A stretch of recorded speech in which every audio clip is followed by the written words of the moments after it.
Joe, let's bring in Scott Kirby, who is the man in charge of United Airlines effective today. He becomes CEO. Scott, thanks for joining us this morning on your very first day on the job. Let's begin first with the main question that everybody wants to know.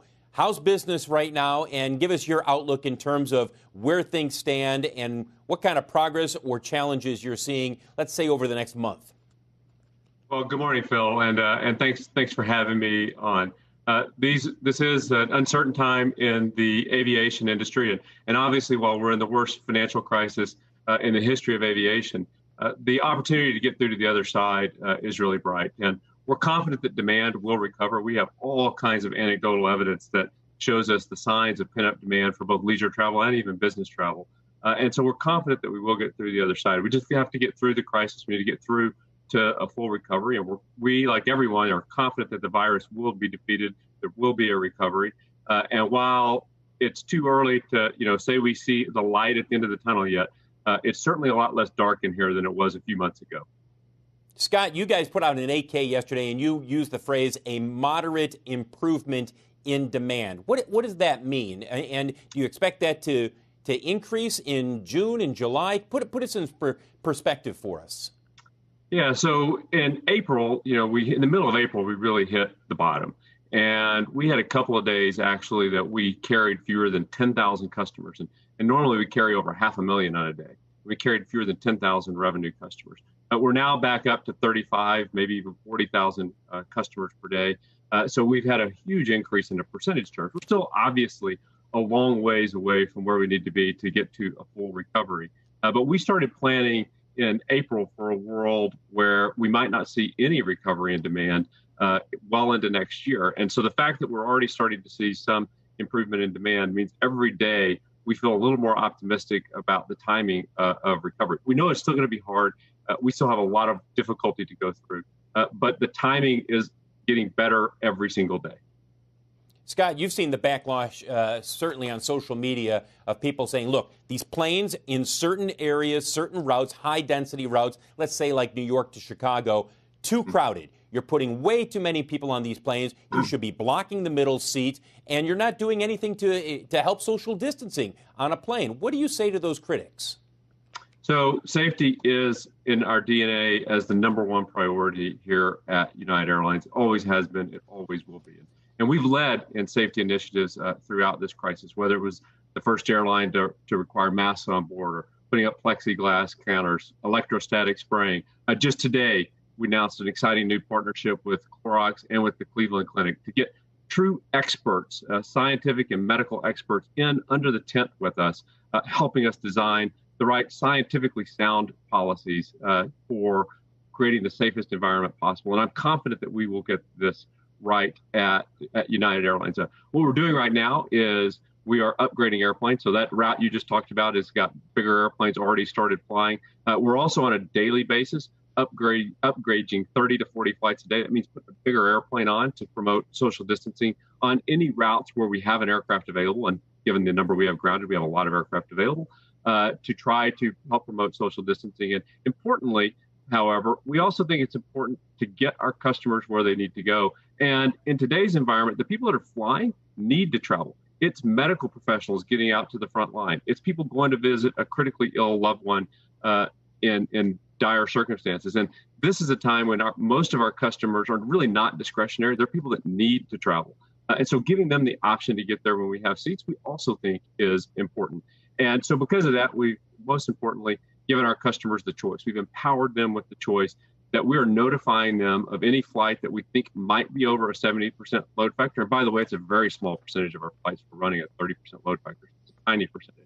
But any flight that might be over 70%, and letting them switch, complete flexibility, complete freedom to switch to another flight. So far, over 97% of our customers are staying on the existing flight. But we've chosen for now to attack this problem by giving customers the choice. And moving forward, we've got a lot of innovative ideas for safety, working with our partners on scientifically sound ways to promote safety on board airplanes. But why not block the middle row? Some of your competitors have said they're not. I mean, JetBlue's out today saying we're not going to fill the middle row at least through the beginning of July. Why not say, for now, we're not going to put somebody in the middle row? Yeah, look, it's very rare that there are flights that are full. But we also do think it's important to get people to where they're needing to go, particularly in a time when people need to travel. Again, the kinds of people that are getting on our planes are mostly people that have a high need to travel. And there's a reason we were considered an essential service, and that is because the customers and the goods that we are carrying need to travel. And so empowering customers with that choice and focused on everything else that we're doing on safety is currently what we think the right approach is really to give those customers the choice, tell them in advance so that they're not surprised. And as I said, over 97% of the customers are choosing to stay on the flight. And importantly, doing things like having a mask is really, having our customers wear masks is really one of the most effective ways, I think, for us to promote safety on board the airplanes. Hey, Scott, as you make this long transition back, and it obviously dependent on medical advances and vaccines and everything else, but in the meantime, it just seems like the business model has changed a little bit. And I'm sorry to say that probably maybe have too many people. Some of that has to be rationalized in terms of pilots and support and too much capacity. But in the end, don't prices need to go up? Your expenses, cleaning planes, expenses are going up, revenue's going down. Don't you need to charge a fair price? And I can imagine it's much higher than what we're used to in terms of fair pricing. Yeah. Well, look, one of the silver linings that I think is going to occur on the backside of this crisis is we will come out of this a more efficient airline. And there's all kinds of opportunities. There will be opportunities to change our efficiency, to change our cost structure in other ways. One of the things you talk about that's going to be increasingly important, I think even once we're past the COVID and we have a vaccine and people aren't worried about COVID anymore, is the emphasis on safety and hygiene is going to be much more important in all of our society, but certainly on board airplanes. That's an example of something that's a change. Those are not going to be huge costs. And I am hopeful that by the time we get through all of this, that we've made enough improvements in the other parts of the business that we can get right back on to the trajectory of growth. But one of the things we know is people are anxious to get out and anxious to travel. As great as a call like this is, it is not the same as being there in person. I have a large family, extended family, and we do a Zoom conference call. It's not the same as sitting next to your mother and having a dozen grandkids out in front of you playing on the floor and coming up and doing all kinds of crazy stuff. It's just not the same. And people are anxious to get back and connecting. We're social creatures, and here at United, we look forward to uniting people and connecting the world once we're past this crisis. And I don't think it's going to require big changes in the pricing structure, at least, for that to happen. Hey, Scott, I agree with you on how anxious a lot of us are to get out and see our families again. I miss my grandma. I'd love to travel and go see her, but I have not booked a ticket yet because I don't see, at least at this point in my mind, a time frame where I know I'm going to feel comfortable with that. I just wonder what you're seeing in advance bookings right now, how many people are willing to put money down because, that float, that customer booking money that comes in advance is kind of like oxygen for airlines. What do you see right now? So we do see a lot of pent-up demand, and I can give you some interesting anecdotes. Like when national parks opened, the gateways to national parks had a huge spike in demand, and we know that there is demand. I think the most relevant metric is probably looking at the next 30 to 60 days, and demand is improving in that period. I already talked about, we're up to 35,000 customers a day. Demand is improving, but it's not anywhere close to normal. We actually see a bigger increase in demand in the third and fourth quarter, but the question is, are those people going to show up? And I think we're going to see a continuous improvement in the demand environment. And even prior to a vaccine, more and more people are going to get out and travel. But I suspect that a full recovery, when you feel completely comfortable going to see your grandmother, may take us getting to a vaccine. It's been great this week to hear news, and last week news about the progress that our wonderful scientists and medical community are making in terms of vaccine. I think we'll have a gradual recovery, but the full recovery probably doesn't happen until we get to a vaccine. And so we're preparing United to go through, a time of depressed demand and pretty significantly depressed demand for a long period of time, so that we make sure that we are here, and as soon as the vaccine is in place, that we can bounce back quickly. It's really important that we're able to bounce back quickly and get right back on track. Hey, Scott, I want to just ask you about testing. Would you advocate that either airlines or the government require testing literally on the spot at the airport? That would clearly give people confidence when they're getting on that plane that whoever they're sitting next to and the ability to catch something won't be there. The question is the marketplace going to do that? Is the government going to do that? What do you think should happen? Yeah, well, look, I think the first question is logistics. Can you have enough tests and a rapidity of tests that you can do full tests? But within this, somewhere is an answer. So, one of the first steps that United Airlines and the whole airline industry is working with the TSA on is temperature testing and temperature testing when you come through the airport and enter. Long term, there's going to be some kind of solution before we get all the way through to a vaccine about using testing, and whether it is serology testing, and so that hey, I've already had it, I have antibodies, or you have other testing to prove that you don't have COVID-19 at the time, and maybe you have a passport on your phone. I'm not sure what the ultimate answer will be, but I think that testing, everyone you have on your show, and I'm now watching your show every morning since I'm sheltering at home, everyone is talking about testing is going to be one of the keys to really getting out of this. And for people to be able to feel comfortable that they're around others, we're going to be social distancing until we feel comfortable being close to everyone else. And testing will be one of the keys to that. But logistically, when the aviation industry was carrying over 2 million people a day through airports, the logistics of saying you're going to have a rapid test for 2 million people per day seem a little daunting at this stage, at least. Right. And then the other question I had, Scott, was just in retrospect, now that we have a little bit of hindsight, not much, what you think of the construct of the bailouts for the airlines and how they were constructed, insofar as two things strike me. One is that the shareholders were bailed out, which, of course, is a controversial issue given how bailouts are structured, and the clear advantage that an airline shareholder has been advantaged, though obviously the shares have struggled, but relative to maybe what would have happened.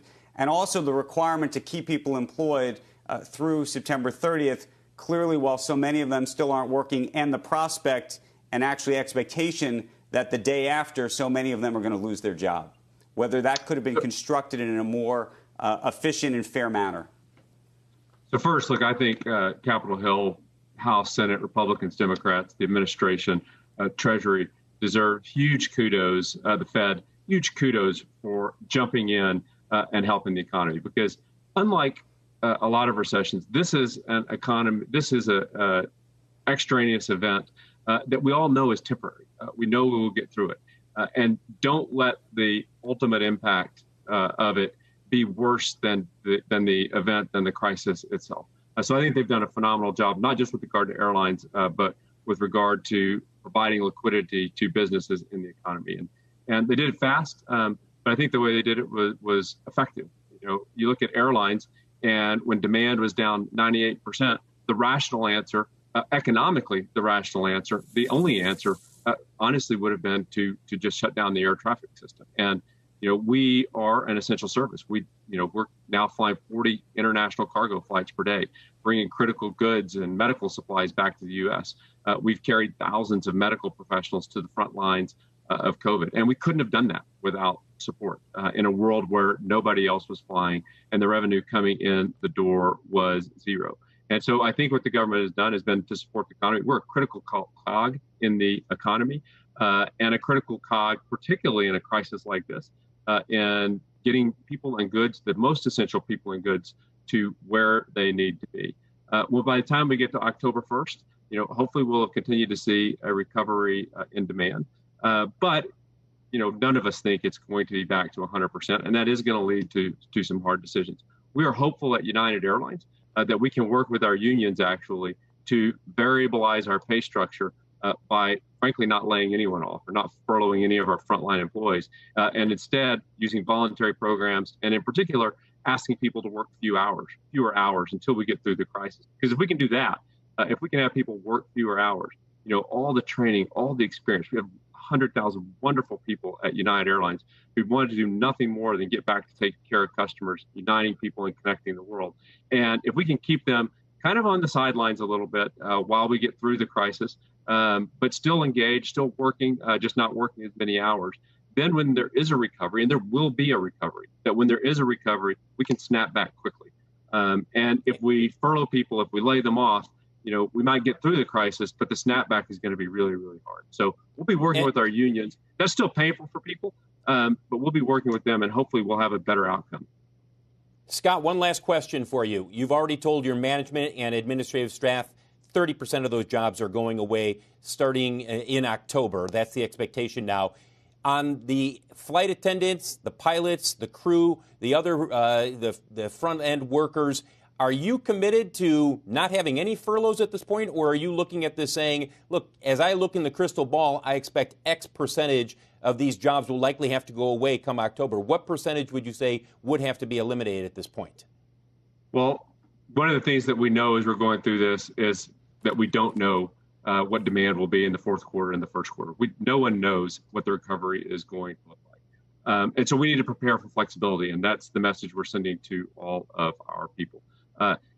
We hope, as I said, that we can work with the unions to avoid furloughs and actually just use fewer hours. You look at the flight attendants, for example, today. They're doing an incredible job of taking, about half of our flight attendants have taken voluntary programs where they're not flying right now. That means in a world where demand was down 50%, we wouldn't need to furlough a single flight attendant, because if half of them are going to volunteer, then the other half can be there. If demand was down 50% and everyone agreed to, lower their minimum line guarantees, if you're a pilot, to fly 50% fewer hours, we could do that. We could ride through the crisis. And when the recovery comes, if it goes from 50% to 60%, we can quickly snap back up to 60. And when it goes from 60 to 80, we can snap from 60 to 80. And so that'll be the key. But we're going to need to work with our union partners, and we already are, to accomplish that. But that will be our goal. And by far, that is what is in the best long-term interest of all of our people, because it preserves all the jobs in the long term, and because it preserves our ability to bounce back quickly and to snap back quickly. It means that when the crisis is over, we can jump on the opportunities and be in a really good position compared to every other airline around the world.